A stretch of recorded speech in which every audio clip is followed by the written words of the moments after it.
आपल्या दैदिप्यमान कामगिरीने, यशवंत उद्योगांनी आणि मौलिक संशोधनांनी संपूर्ण जगाला योगदान देणारा समाज म्हणजे ब्राह्मण समाज. तेजस्वी बुद्धिमत्ता, ओजस्वी चारित्र्य, परंपरागत सात्विकता, प्रामाणिकपणा, विश्वासार्हता, राष्ट्रभक्ती आणि समाजासाठी योगदान देण्याची वृत्ती असलेला असा हा ब्राह्मण समाज. असे प्रज्ञावंत ब्राह्मण उद्योग क्षेत्रामध्ये आल्यावर आज नीतीने चालवलेल्या उत्कृष्ट उद्योगांचा आदर्श जगापुढे ठेवला जातोय. ब्राह्मण उद्योजकांचं उत्पादन आणि सेवा म्हणजे गुणवत्तेची हमी मानली जाते आणि म्हणूनच ब्राह्मण उद्योग हाच एक ब्रँड झालाय. आता गरज आहे आपण ब्राह्मणांनी उद्योग क्षेत्रातील हा गुणसंपन्न वारसा पुढे नेण्याची. या पुढचा काळ जागतिक तंत्रज्ञानाचा आहे. म्हणूनच सर्वच ब्राह्मणांनी स्वतःचा उत्तम उद्योग करणं, उद्योगातून पैसा मिळवणं आणि आर्थिक दृष्ट्या समृद्ध होणं ही काळाची गरज आहे.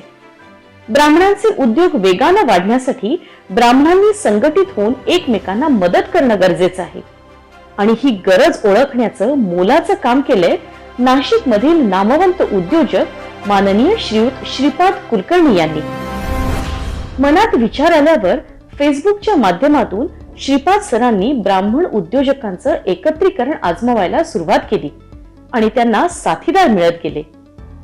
2012 साली सुरू झालेला हा सिलसिला 2014 साली नाशिक मध्ये रितसर सुरू होणाऱ्या मीटिंग पर्यंत विकसित झाला.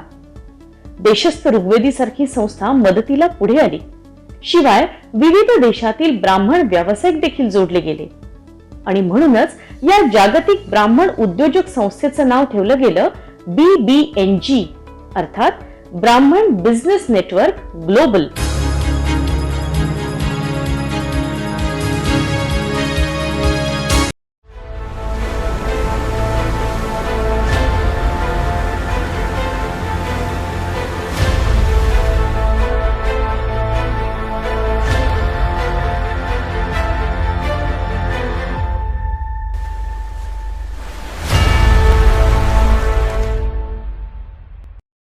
नमस्कार मित्रांनो, आज आपण दीपस्तंभामध्ये एका बहुआयामी व्यक्तिमत्वाला भेटणार आहोत, जे डोंबिवलीकरांसाठी अत्यंत सुपरिचित व्यक्तिमत्व आहे. मुळात ते प्राध्यापक आहेत, प्रॅक्टिसिंग CA आहेत आणि आज DNS म्हणजे डोंबिवली नागरी सहकारी बँकेचे अध्यक्ष आहेत. असे आपले उदयजी कर्वे यांना आज आपण भेटणार आहोत.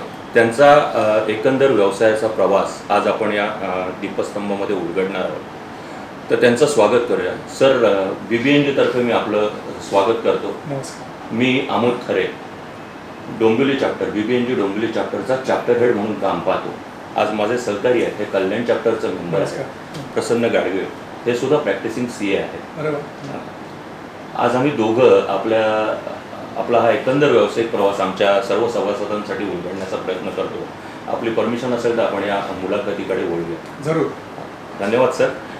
सर, सुरुवातीलाच मला असं विचारायला आवडणार आहे की तुम्ही मूळतः प्राध्यापक आहात. तुमच्या अखत्यारीत अनेक विद्यार्थी आजपर्यंत शिकले. त्याचबरोबर तुम्ही CA आहात आणि आता अध्यक्ष आहात डोंबिवली नागरी सहकारी बँकेचे. तर हा जो सगळा प्रवास आहे तुमचा, हा प्रवास कसा घडत गेला, त्याचे टप्पे हे आम्हाला जाणून घ्यायला आवडणार. यातले काही टप्पे मी ठरवलेले होते, काही अनपेक्षित होते. म्हणजे उदाहरणार्थ की चार्टर्ड अकाउंटंटची आर्टिकलशिप करत असताना CA म्हणून नोकरी नाही करायची हे अगदी नक्की ठरवलं होतं. मी ठरवलं होतं का ते माझ्या मनात ठरलं होतं माहिती नाही, परंतु जणू काही नोकरी हा ऑप्शन नाही आहे आपल्याला. CA झाल्यानंतर CA म्हणून नोकरी नाही करायची, तो ऑप्शन कट आहे अशी माझी मनस्थिती होती. आणि त्याच्यामुळे स्वतःचा व्यवसाय चार्टर्ड अकाउंटंटचा करायचा हे ठरवूनच मी त्या व्यवसायात उतरलो. व्यवसाय सुरू केला तेव्हा डोळ्यासमोर कुठलंही काम नव्हतं. चार्टर्ड अकाउंटंटच्या भाषेत सांगायचं तर बाबा, एक सुरुवातीला 8-10 फायली आहेत तुमच्याकडे मित्रांच्या नातलगांच्या, आणि मग त्याच्या भरोशावरती तुम्ही पुढे सुरू करू शकता असं काही नव्हतं. अनेकांनी मला हे लक्षामध्ये आणून दिलं, जे माझे खरोखर हितचिंतक होते, की काही वर्ष नोकरी कर CA म्हणून आणि मग एक 3 वर्ष 4 वर्ष नोकरी केल्यानंतर व्यवसाय सुरू कर. पण 3-4 वर्ष नोकरी केल्यानंतर ती सोडावीशी वाटेल की नाही. आणि मुळात मला नव्हती करायची, CA म्हणून नोकरी नव्हती करायची.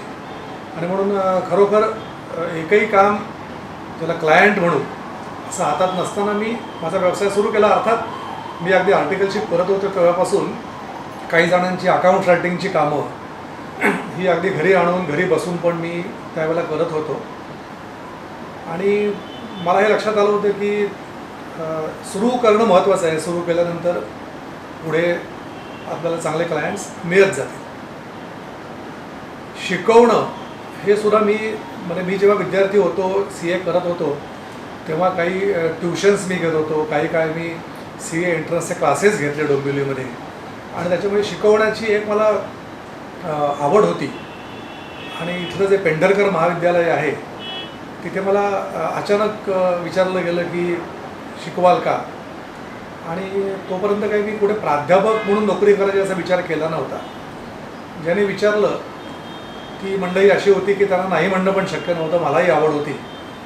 आणि म्हणून ज्याला आपण 1-2 वर्षाकरता म्हणतो अशा वर्षाकरता म्हणून मी खरं तर त्या नोकरीला हो म्हटलं. त्याच्यामध्ये पुढे रमत गेलो, अकाउंटन्सी विभाग प्रमुख झालो. आणि ही नोकरी आपल्याला कधीतरी सोडायची आहे. फक्त ते कधीतरी हे दर 2-5 वर्ष पुढे जात राहिलं. आणि शेवटी मग माझ्या वयाच्या 50व्या वर्षी मी स्वेच्छानिवृत्ती घेतली. चार्टर्ड अकाउंटंटचा व्यवसाय अजूनही करतो आहे. डोंबिवली बँकेचं आणि माझे संबंध काही ना काही प्रकारचे होतेच. म्हणजे उदाहरणार्थ की मी अशा एका कुटुंबातला आहे की जे कुटुंब गेले 100 वर्ष डोंबिवलीमध्ये आहे. माझे वडिलांचा पण सभासद क्रमांक 19 आहे या बँकेतला. वडील हयात नाही आहेत. त्याचा अर्थ बँक स्थापन करण्याची मंडळी होती त्याच्यामध्ये ते असणार. ते कधी संचालक वगैरे नव्हते बँकेत. आणि जुन्या डोंबिवलीकर कुटुंबातला असल्यामुळे मुळात आम्ही परिचित होतो. त्याच्यानंतर चार्टर्ड अकाउंटंट म्हणून, प्राध्यापक म्हणून, आणि तिथून ह्या बँकेशी एक ग्राहक म्हणून मी जोडला गेलो होतो. कारण ज्या कॉलेजमध्ये मी शिकवायचो तिथे सगळ्यांचे पगार डोंबिवली नागरी सहकारी बँकेत जमा व्हायचे.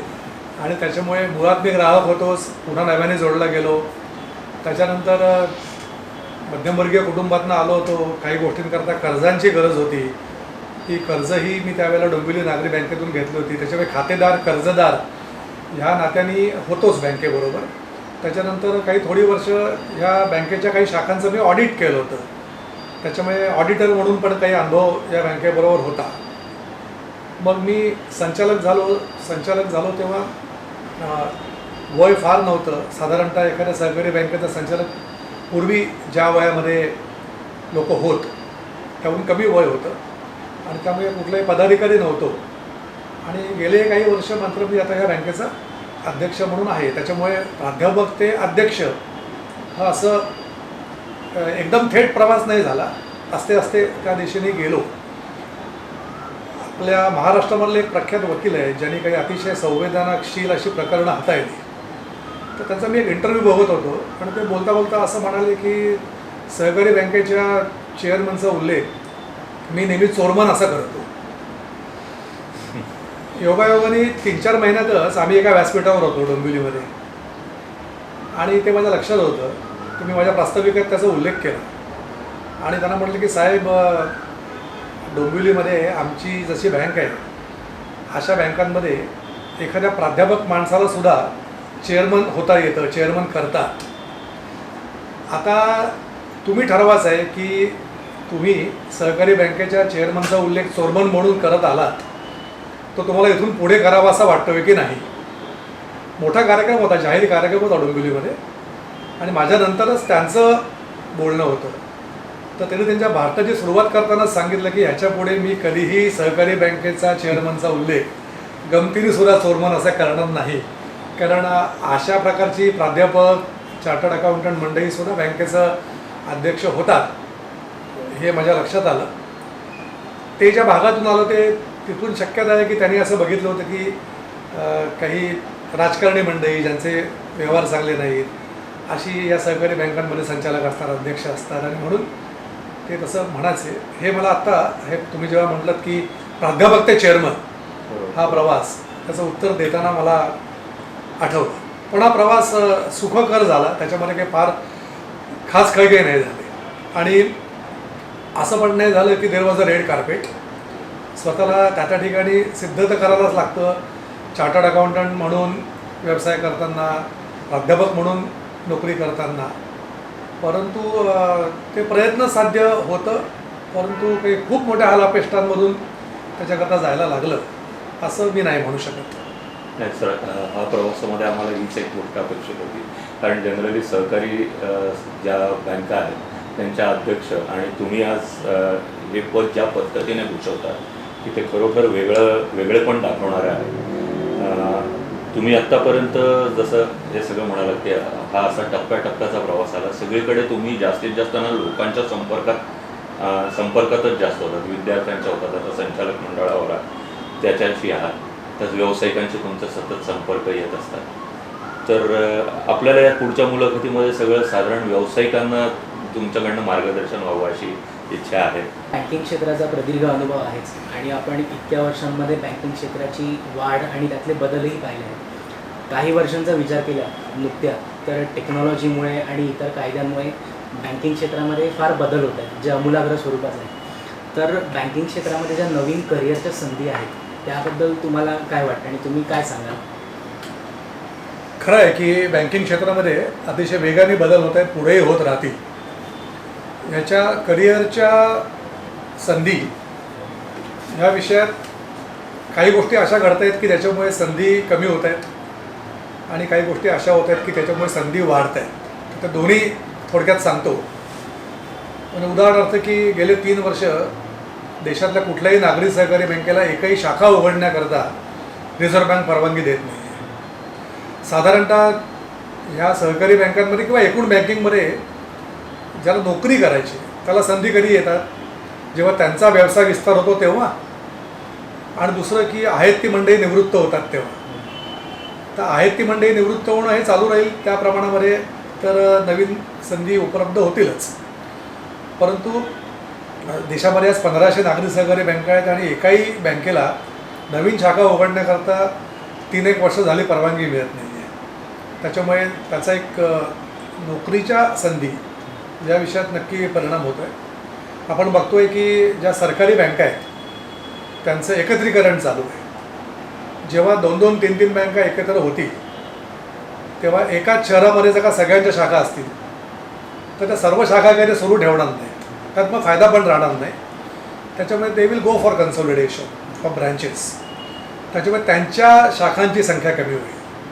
त्याच्यामुळे जो बँक ब्रँच स्टाफ आहे तर तिथे ह्याचा कदाचित पुढच्या नजीकच्या काही काळामध्ये संधी कमी होण्यासारखा परिणाम होऊ शकतो.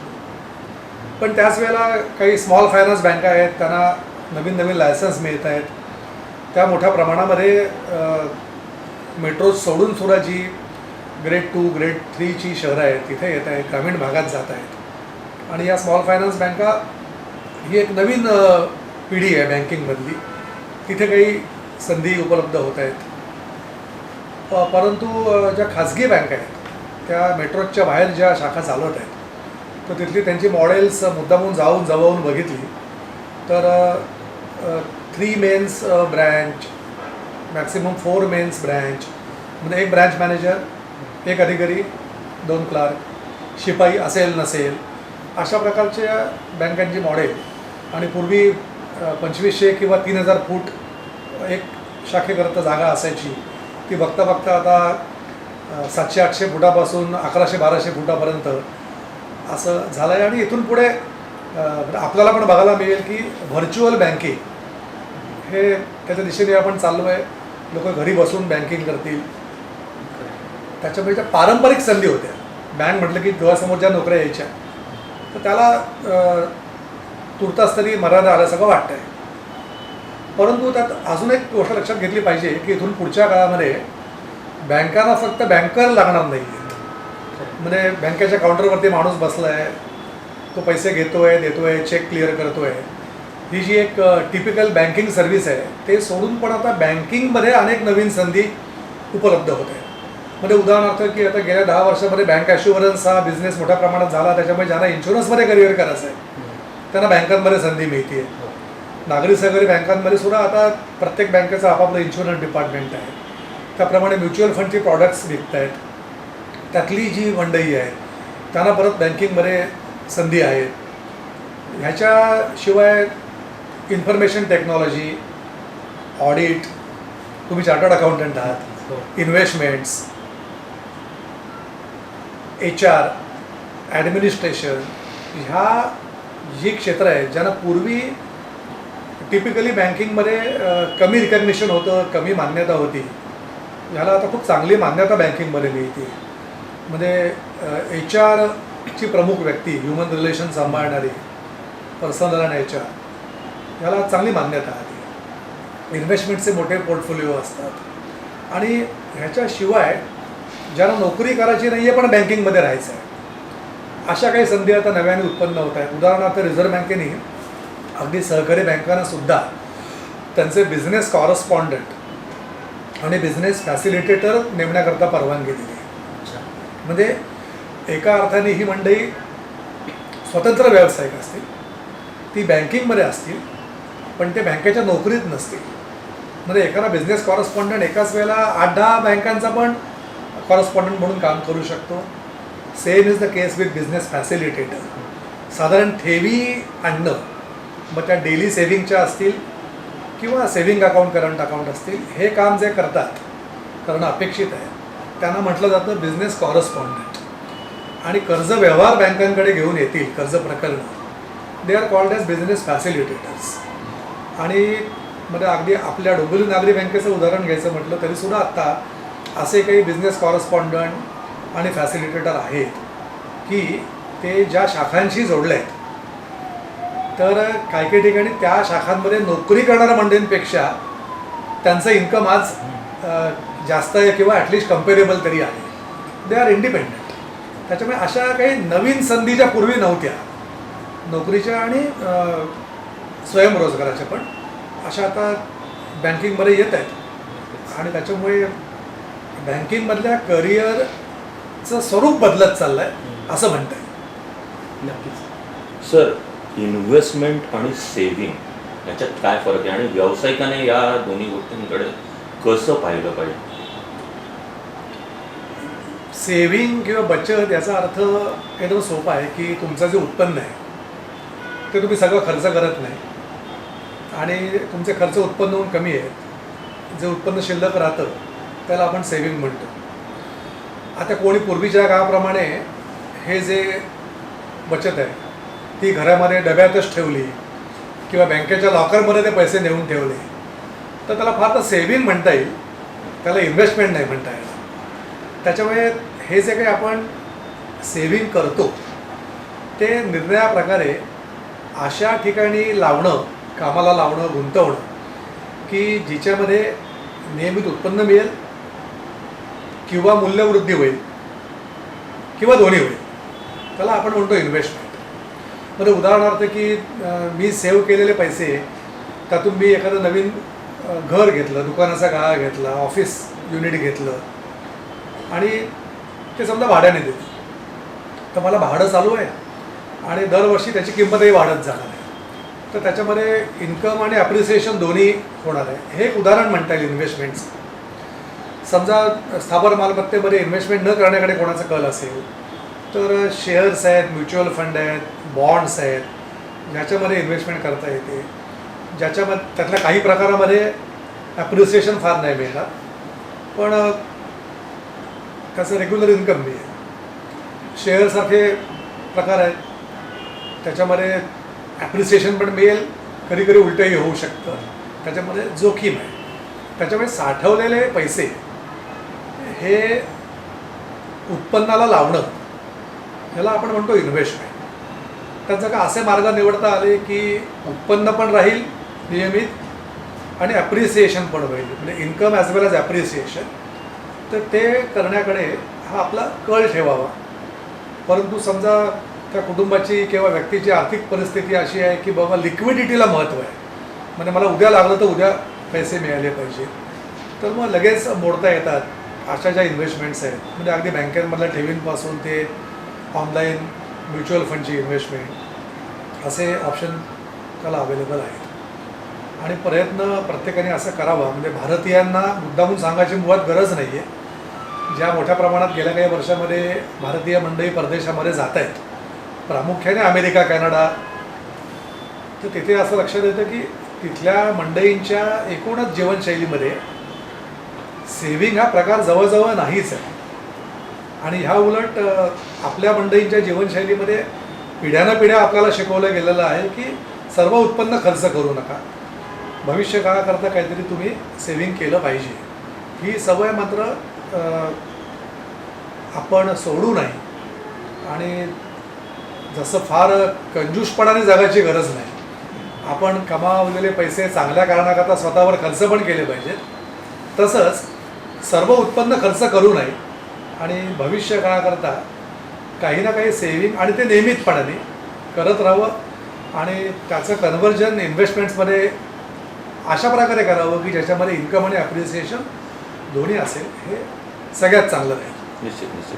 पण व्यावसायिकांची ना सर बऱ्याच वेळेला गरज अशी असते की त्यांना लिक्विड लागेच लागतं, काही वेळेला अडचण झाली तर मग अशा वेळेला यांनी कसा विचार केला पाहिजे की कशीच आहे, कारण तुम्ही म्हणाल तसं हे खरं आहे ना, व्यवसायामध्ये काही risk आहे. जो नफा होतो की नाही, तर तो सर्व नफा घरी नेऊ नये. सोप्या मराठीमध्ये सांगायचं तर म्हणजे जसं डिव्हिडंड पेआउट रेशो असतो बँकिंगमध्ये, तसं जो काही नफा झाला त्यातला मग प्रत्येकाने ठरवावं किती ते, परंतु 20%, 25%, 33% हा नफा हा त्या धंद्यामध्येच, ज्याला आपण flowing back of the profit म्हणतो, अशा प्रकारे करावा.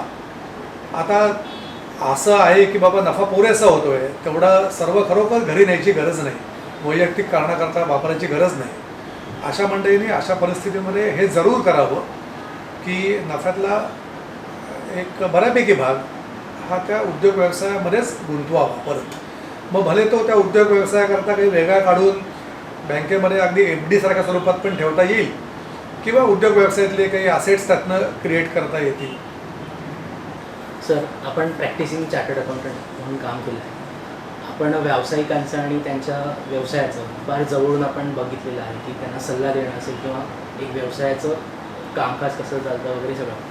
तर माझा प्रश्न असा आहे की जेव्हा नवीन व्यावसायिक व्यवसायात येतो तर त्याने काय प्रकारची काळजी घेतली पाहिजे, नवीन एस्पेशली तरुणाईने त्यांनी कुठल्या अप्रोचनी व्यवसायात आलं पाहिजे? हा खूपच मोठा प्रश्न आहे, त्याचं उत्तर खूप वेळ लांबू शकतं, एक दिवसाच्या कॉन्फरन्स याच्यावरती होऊ शकतात. परंतु मला जे 4-5 मुद्दे महत्त्वाचे वाटतात ते थोडक्यात सांगतो की श्रद्धा और सबुरी हे जे वाक्य सध्या बऱ्यापैकी सर्वज्ञात झालं आहे, तर ते ज्याला कोणाला उद्योग व्यवसाय द्यायचा आहे त्याच्यावर विश्वास पाहिजे. उद्या सकाळी उद्योजक झालो, परवा सकाळी यशस्वी व्यावसायिक झालो असं काही होत नाही. साधारणतः एक 1000 डेज म्हणून कन्सेप्ट आहे, म्हणजे समजा 3 वर्ष म्हणू आपण. तर एखादा नवीन उद्योजक, नवीन व्यावसायिक ह्याचं त्या उद्योग व्यवसायातलं स्थान स्थिर होण्याकरता, त्याला लौकिक मिळण्याकरता असं म्हणतात की 1000 डेज आर इसेन्शियल. कोणाचं ते कमी जास्त असतील, अर्थ असा की त्याचं तेवढा पेशन्स पाहिजे. उद्योग व्यवसायात येण्यापूर्वी अत्यंत तटस्थपणाने, प्रामाणिकपणाने स्वतःचं जे टेम्परमेंट आहे, स्वभाव आहे, तो त्याच्याकरता अनुकूल आहे का हे प्रत्येकाने आपापलं तपासून बघावं. कारण एक नक्की आहे की नोकरीपेक्षा उद्योगामध्ये वेगळ्या प्रकारचं टेम्परमेंट, स्वभाव, पेशन्स, चिकाटी, पटकन न चिडणं, स्वतःवर नियंत्रण ठेवून व्यक्त होणं, अशा अनेक गोष्टी त्या व्यवसायाप्रमाणे लागतात. तर त्याच्यामुळे आपण जो उद्योग किंवा व्यवसाय सुरू करू इच्छितो त्याकरता am I cut for that, माझा स्वभाव कसा आहे का, हे तटस्थपणे आणि परखडपणे प्रत्येकाने बघावं. आणि अजून एक मुद्दा असा लक्षात येतो हल्ली गेले काही वर्ष की आपल्या वयाचे काही मित्र मैत्रिणी, काही भाऊ बहीण, नातलं हे नोकरीला लागतात आणि आपण उद्योग व्यवसायात लागतो. नोकरीला लागणारा माणसाचं एक स्टेबल इन्कम असतं, त्याला नीट काम केलं तर दरवर्षी प्रमोशन असतं. त्याच्यामुळे नव्याने उद्योग व्यवसायात आलेली काही मुलं मुली कायम ही जी मंडळी आहे जी नोकरीला लागली त्यांच्याकडे बघत स्वतःची तुलना करत राहतात. आणि पहिल्या 1-2 वर्षामध्ये कधी कधी मग त्यांना निराश व्हायला होतं की अरे त्याचं घर झालं, त्याचा फ्लॅट आला, त्याची गाडी आली आणि मग मी निर्णय घेतला तो बरोबर आहे की नाही. तर हा जो निर्णय आहे नोकरी किंवा व्यवसाय करण्याचा हा नेहमी लॉंग टर्म डिसिजन असतो. आणि त्याच्यामुळे जे उद्योग व्यवसायात आलेले नाही आहेत, सुखाची नोकरी करत आहेत, दर 1 तारखेला पगार मिळतो आहे, अशा जवळच्या मंडळींशी आपली तुलना करत बसणं हे पहिले सोडून दिलं पाहिजे. कारण you are in a different ball game basically. तुम्ही एका वेगळ्या क्षेत्रामध्ये आला आहे आणि त्याच्याबरोबर मागच्या वर्षी जिथे मी होतो त्याच्या पुढे मी गेलो की नाही हे बघत राहणं महत्त्वाचं आहे. तुलना करायचीच तर कालचा मी आणि आजचा मी अशी करावी उद्योग व्यवसायामध्ये असं मला वाटतं. अजून एक गोष्ट प्रामुख्याने जी मंडळी पिढ्यानपिढ्या उद्योग व्यवसायात आहेत अशा ज्या कम्युनिटीज आहेत भारतामधल्या त्यांच्याशी संबंध आल्यानंतर लक्षात आलं की उद्योग किंवा व्यवसाय ह्याच्यामध्ये मनाने गुंतावं, त्याच्यावर प्रेम करावं. परंतु आज मी जी वस्तू विकतोय किंवा आज मी जी सेवा देतोय तिच्यामध्येच खूप गुंतणं असं करू नये. म्हणजे उदाहरणार्थ माझ्या प्रत्यक्ष माहितीत असे काही उदाहरण आहे की कालपर्यंत समजा तो मोबाईल फोन विकत होता, खूप स्पर्धा वाढली, अनेक प्रकारचे मोबाईल फोन पण आले आणि अनेक प्रकारचे विक्रेते आले, मार्जिन कमी झाली आणि मग त्याला असं वाटलं की बाबा याच्यात काही दम नाही राहिला. तो अक्षरशः आपण वन फाईन मॉर्निंग म्हणतो तसं लहान मुलांची खेळणी विकायला लागला. मग त्याच्यामध्ये पारंपरिक खेळण्यांपासून अगदी इलेक्ट्रॉनिक टॉईज, रोबोट्स वगैरे त्यात सगळं आलं. आणि तोच मुलगा म्हणजे आता माणूस म्हणता येईल त्याला, आता तो मुलगा नाही राहिला, हा माझा विद्यार्थी आहे. जेव्हा करोनाचं परिस्थिती सुरू झाली तेव्हा माझ्या माहितीत सगळ्यात पहिले तो होता की ज्याने ते सॅनिटायझर, मास्क वगैरे लगेच सुरू केलं होतं. त्याच्यामुळे ते माझ्या असं लक्षात आलं की मला काही ना काही विकायचं आहे, मला काही ना काही बनवून विकायचं आहे किंवा नुसतं विकायचं आहे. तर ह्या संकल्पनेवर त्याची निष्ठा आहे. परंतु मी 1 वर्षापूर्वी जे विकत होतो तेच मी आजही विकत राहीन.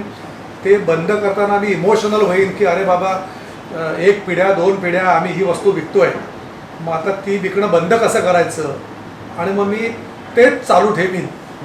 हां, जरी उलाढाल कमी झाली आहे, स्पर्धा वाढली आहे, मार्जिन स्ट्रिंग झाली आहे, असं करू नये. असं एक मुद्दा लक्षामध्ये घ्यायला पाहिजे. बऱ्याच वेळा वडिलांचा किंवा आजोबांचा व्यवसाय आहे आणि ह्या प्रकारच्या वस्तू आम्ही 2 पिढ्या विकतोय, 3 पिढ्या विकतोय, मग आता मी बंद कसं करू.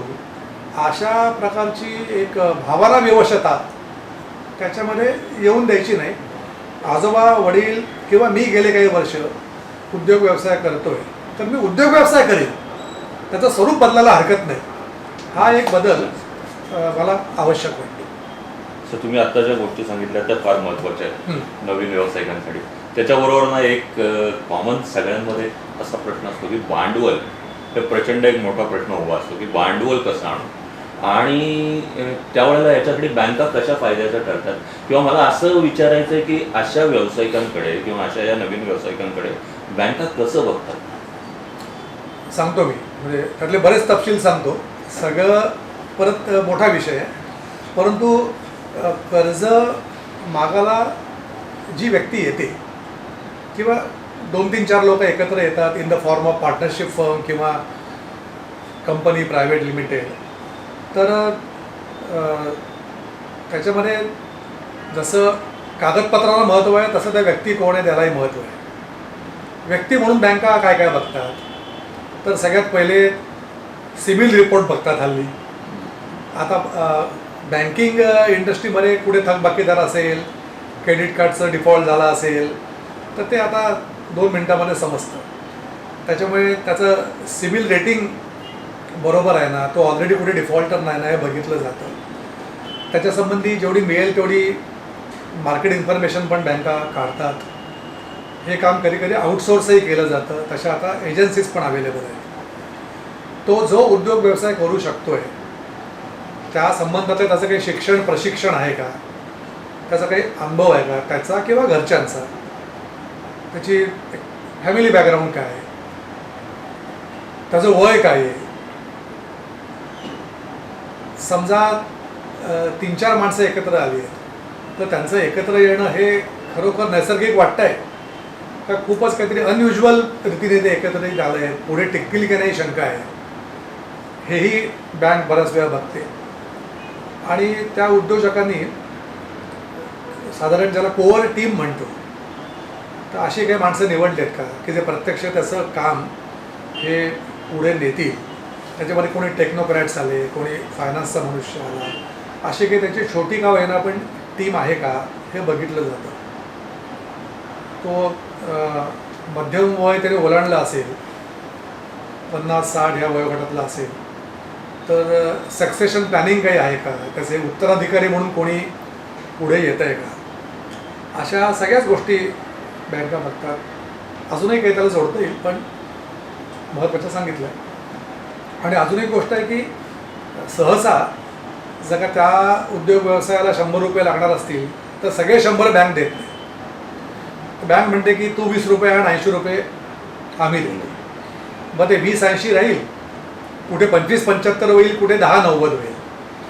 परंतु त्याचे स्वतःचे पैसे म्हणजे ज्याला मार्जिन म्हणतो बँकिंगच्या भाषेमध्ये, हे तो आणतो आहे की नाही. कारण ते तो जर का आणेल तर त्याची इन्व्हॉल्वमेंट, त्याची लगन ही वाढणार, कारण स्वतःचे पैसे त्यांनी तिथे लावलेले असतात.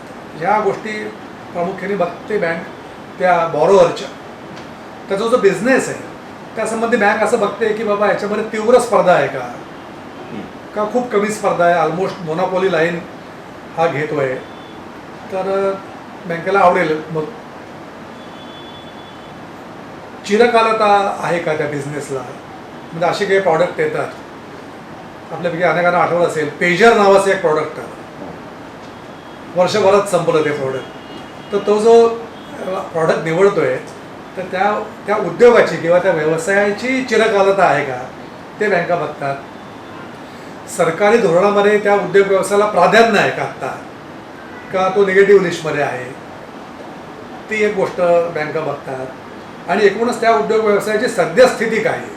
म्हणजे उदाहरणार्थ एका विशिष्ट उद्योग व्यवसायातले अनेक कर्जदार बँकांमध्ये किंवा त्या विशिष्ट बँकेमध्ये हे डिफॉल्टर झालेत, तर मग तो अनुभव वाढीशी बांधून त्याच उद्योग व्यवसायाकरता कोणी नव्याने आलं तर बँक जरा अजून काळजीने बघते. ह्याच्याशिवाय एक विषय असतो की छोटी सोडून देऊ कर्ज, पण जी मध्यम आणि मोठी आहे त्यांच्याकरता जामीनदार लागतो. तर तो कर्जदार चांगले जामीनदार देऊ शकतोय का. म्हणजे अशी कोणी माणसं आहेत का समाजात 2-3 तरी की ज्यांना त्याच्याबद्दल खात्री वाटते आणि ते त्याला जामीन राहायला तयार आहेत. प्रामुख्याने फॅमिलीच्या बाहेरचे काही चांगले लोक त्याला जामीन राहत आहेत का हे बँक बघते. आणि अजून एक गोष्ट बघितली जाते की तारण म्हणून त्या कर्जाकरता तो काय देतोय ते पुरेसं आहे का. म्हणजे बाबा एकूण जो कर्ज घेतोय त्याचे 50% तरी कोलॅटरल सिक्युरिटी देतोय का, 25% तरी देतोय का, अगदी 1:1 रेशो असेल असं नाही. प्रामुख्याने जो फर्स्ट जनरेशन एंटरप्रेन्युअर आहे त्याचा प्रश्न येईलच की बाबा तो काही 1:1 रेशोमध्ये तारण देऊ शकेल असं नाही. परंतु ह्या सर्व गोष्टींचा एकत्रित विचार केला जातो. म्हणजे ह्यातल्या कुठल्या तरी एकाच गोष्टीवरती भर दिला जातो असं नाही. परंतु कर्ज मागायला आलेला व्यक्ती, त्यांचा उद्योग व्यवसाय, त्यांचं मार्जिन ते आणू शकतात की नाही, जामीनदार आणि तारण असे जे एक 4-5-6 त्यातले मुख्य फॅक्टर्स आहेत त्याचा मी उल्लेख केला.